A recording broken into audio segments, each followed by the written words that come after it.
আবার পাঠানো দেখে মোবাইল হতে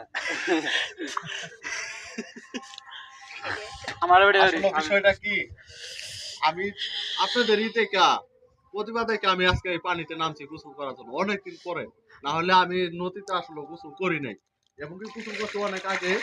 এইটা আমি তো ঢাকা থাকি, এই কারণে তো এদিকে আসা হয় না, গোসল করা হয় না। আমি তো অল্প পানিতে একটু গোসল করি। হ্যাঁ,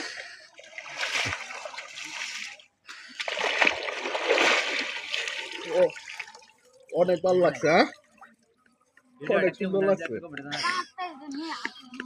আসলে। পানিতে ডুব দেওয়ার পরে একটা গরমের একটা ফিল করতেছে, কারণ আগে তো একটা কাপড় চোপড় গায়ে দিয়ে থাকতাম, তো ঠান্ডার একটা যায় ওইটাই একটা বুঝা যাইতো। কিন্তু এখন তো এই পানির মধ্যে গোসল করতেছি, এটা একটা গরমের একটা প্রতিভা লাগতেছে যে আসলে গোসল করার পরে শরীরে একটু গরম লাগবে। আর সরিষার তেল দিলে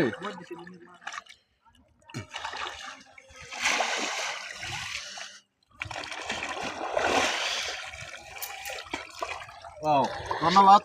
অনেক ঠান্ডা পানি, গরম পানি, নদীর পানি বেশি ঠান্ডা না, গরম আছে, খুব ভালো লাগতেছে কুয়াশার মধ্যে গোসল করে।